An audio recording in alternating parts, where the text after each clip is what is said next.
Hi, welcome to Data Science. This is Vivian Arana, and today we will look at different data structures available in Python. Now, there are four basic data structures that are available. Now, these are not variables or data types, these are data structures which actually hold other data types inside it. For example, lists are nothing but a list of items inside a particular structure. Similarly, we have tuples, we have dictionaries and set, and we'll go over each of them in our particular course. So let's start with list. And as I mentioned, you probably are familiar with lists, or if you've done any other programming, or if you probably have heard of arrays, they are nothing but the same thing. So let's go to our notebook and create a new Python 3. Now, how do I create a list? Very easy. Just use square brackets. Now, lists are ordered collection of elements, which means they are in a particular order and they exist in that particular order if you want to display them or look at them. They are mutable, which means you can change the location, change the items inside it from one item to another.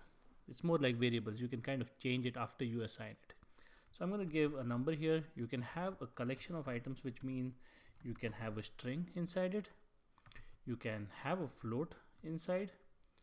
You can even have a complex number, and you can have a boolean value. So I put each and every one inside it, and if I display it, you'll probably see.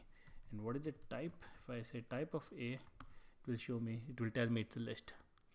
Now if I want to get a particular item in the list, you can always say A of 1, and it will say 1. The first location always starts with 0, so second one is 1, so that's why it says my string is at that particular location.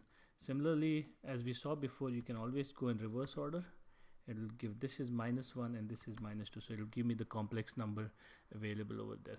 You can also see some of the items. For example, I can say give me everything after the second element, so it's 0, 1 and 2, 3 and 4, so it's going to show me all three of them.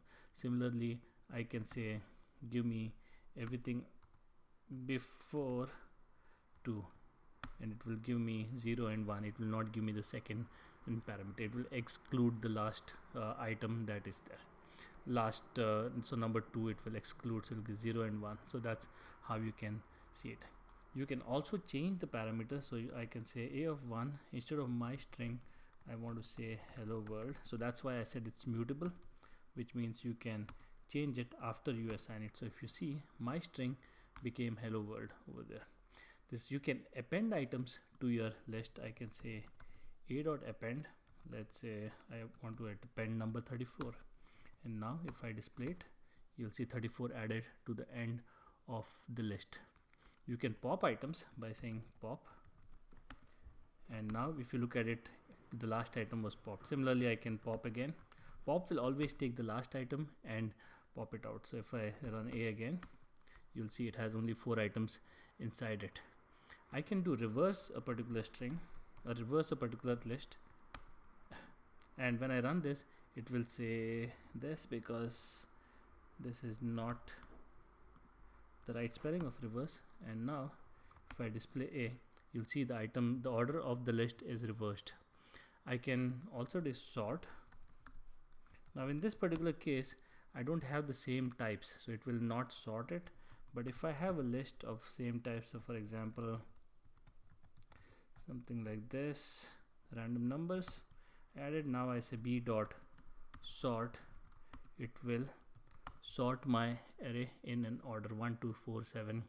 So that's how you can sort it. You can insert items at a particular location. I can say insert.